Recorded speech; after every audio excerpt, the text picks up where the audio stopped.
Hi hello ಸ್ನೇಹಿತರೆ, ಎಲ್ಲರಿಗೂ ನಮಸ್ಕಾರ ಮತ್ತು ಮಹಾಶಿವರಾತ್ರಿ ಹಬ್ಬದ ಶುಭಾಶಯಗಳು. ಇಂದು ಮಹಾಶಿವರಾತ್ರಿ. ಮಹಾಶಿವರಾತ್ರಿಯ ಪ್ರಯುಕ್ತ ನಾವು ಮಹಾಶಿವರಾತ್ರಿ ಹಬ್ಬದ ಆಚರಣೆ ಮತ್ತು ಹಿನ್ನೆಲೆಯನ್ನು ತಿಳ್ಕೊಳ್ಳೋಣ. ಮೊದಲಿಗೆ ಹಿಂದೂಗಳ ಪ್ರಮುಖ ಹಬ್ಬಗಳಲ್ಲಿ ಮಹಾಶಿವರಾತ್ರಿ ಆಚರಣೆಯು ಕೂಡ ಒಂದು. ಮಹಾಶಿವರಾತ್ರಿ ಆಚರಣೆಯು ತನ್ನದೇ ಆದ ಹಿನ್ನೆಲೆ ಮತ್ತು ಕಥೆಗಳನ್ನು ಹೊಂದಿದೆ.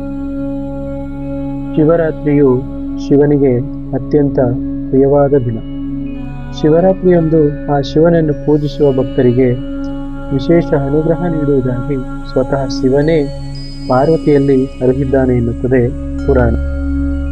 ಮಹಾಶಿವರಾತ್ರಿಯಂದು ಶಿವನಿಗೆ ಪ್ರಿಯವಾದ ಪುಷ್ಪ ಬಿಲ್ವಪತ್ರೆಯನ್ನು ಶಿವಲಿಂಗದ ಮೇಲಿಟ್ಟು ಪೂಜಿಸಿದರೆ ಯಾಗ ಮಾಡಿದ ಫಲ ದೊರೆಯುತ್ತದೆ ಎಂದು ಹಿರಿಯರು ಹೇಳುತ್ತಾರೆ. ಅಲ್ಲದೆ ಈ ಮಹಾಶಿವರಾತ್ರಿಯ ಆಚರಣೆಗೆ ವೈಜ್ಞಾನಿಕ ಕಾರಣಗಳೂ ಇವೆ. ಸಾಮಾನ್ಯವಾಗಿ ಭಾರತೀಯರು ಆಚರಿಸುವ ಯಾವುದೇ ಹಬ್ಬ ಹರಿದಿನಗಳು, ಸಮಾರಂಭ, ದಿನಾಚರಣೆ, ಜಯಂತಿ, ಉತ್ಸವಗಳು ಸಾಮಾನ್ಯವಾಗಿ ಅಮರವಾಗಿ ಉಳಿದಿರುವ ಯಾವುದೋ ಗತ ವ್ಯಕ್ತಿಯ, ಶಕ್ತಿಯ ಅಥವಾ ಪ್ರಾಚೀನತೆಯ ಪ್ರತೀಕಗಳಾಗಿವೆ.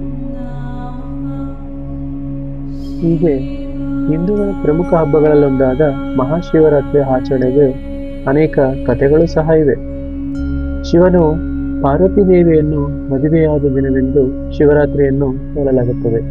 ಅಲ್ಲದೆ ದೇವತೆಗಳು ಮತ್ತು ರಾಕ್ಷಸರ ನಡುವೆ ಸಮುದ್ರ ಮಂಥನ ನಡೆದು ವಿಷ ಉದ್ಭವವಾದಾಗ ಅದನ್ನು ಶಿವ ಕುಡಿಯುತ್ತಾನೆ. ಆಗ ಆ ವಿಷ ಗಂಟಲೊಳಗಿಂದ ದೇಹದೊಳಗೆ ಇಳಿಯದಂತೆ ಪಾರ್ವತಿ ದೇವಿಯು ಇಡೀ ರಾತ್ರಿ ಅದನ್ನು ತಡೆಯುತ್ತಾಳೆ ಎನ್ನುತ್ತದೆ ಶಿವಪುರಾಣ. ಇನ್ನೊಂದು ಕಥೆಯ ಜೊತೆಗೆ ಭಗೀರಥನ ತಪಸ್ಸಿಗೆ ಮೆಚ್ಚಿ ಇಳೆಗೆ ಹಿಡಿದು ಬಂದ ಗಂಗೆಯನ್ನು ಶಿವ ತನ್ನ ಜಡೆಯಲ್ಲಿ ತುಂಬಿಸಿಕೊಳ್ಳುತ್ತಾನೆ.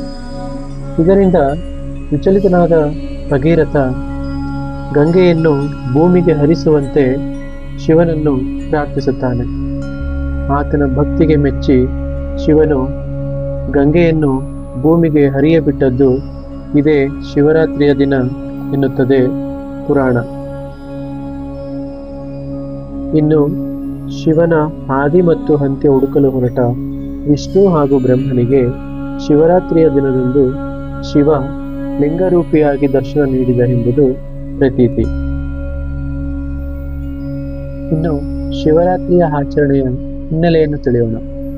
ಶಿವನಿಗೆ ಶಿವರಾತ್ರಿಯು ಅತ್ಯಂತ ಪ್ರಿಯವಾದ ದಿನ. ಶಿವರಾತ್ರಿಯಂದು ತನ್ನನ್ನು ಪೂಜಿಸುವ ಭಕ್ತರಿಗೆ ಅನುಗ್ರಹ ನೀಡುವುದಾಗಿ ಸ್ವತಃ ಶಿವನೇ ಪಾರ್ವತಿಯಲ್ಲಿ ಅರುಹಿದ್ದಾನೆ ಎನ್ನುತ್ತದೆ ಪುರಾಣ. ಮಾಘ ಬಹುಳ ಚತುರ್ದಶಿಯ ರಾತ್ರಿಯೇ ಶಿವ ಪಾರ್ವತಿಯನ್ನು ವರಿಸಿದ್ದನಂತೆ. ಹೀಗಾಗಿ ಅಂದು ರಾತ್ರಿ ದೇವಾನುದೇವತೆಗಳೆಲ್ಲರೂ ಜಾಗರಣೆ ಮಾಡಿ ಗಿರಿಜಾ ಕಲ್ಯಾಣವನ್ನು ವೀಕ್ಷಿಸಿ ಶಿವ ಪಾರ್ವತಿಯರಿಬ್ಬರನ್ನು ಪೂಜಿಸಿದರಂತೆ. ಹೀಗಾಗಿಯೇ ಜಾಗರಣೆ ಪದ್ಧತಿ ಆಚರಣೆಗೆ ಬಂದಿದೆ ಎಂದು ಹೇಳುತ್ತದೆ ಪುರಾಣ.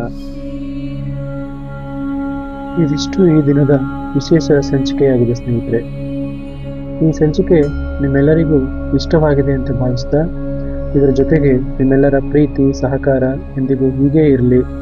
ಮತ್ತು ನಿಮ್ಮ ಕನ್ನಡಿಗ KA54 ಯೂಟ್ಯೂಬ್ ಚಾನಲ್ನ ಸಬ್ಸ್ಕ್ರೈಬ್ ಮಾಡಿ, ಶೇರ್ ಮಾಡಿ ಮತ್ತು ಫಾಲೋ ಮಾಡಿ. ಮುಂದೆ ಈ ರೀತಿಯ ವಿಶೇಷವಾದ ಮಾಹಿತಿಗಳನ್ನು ನೀಡೋದಕ್ಕೆ ನಮಗೆ ಪ್ರೋತ್ಸಾಹ ನಿಮ್ಮ ಕಡೆಯಿಂದ ಸದಾ ಸಿಗ್ತಾ ಇರುತ್ತೆ ಎಂದು ಭಾವಿಸ್ತಾ ಈ ಸಂಚಿಕೆಯನ್ನು ಇವತ್ತಿಗೆ ಮುಕ್ತಾಯ ಮಾಡೋಣ. ಶುಭ ದಿನ. ಧನ್ಯವಾದಗಳು.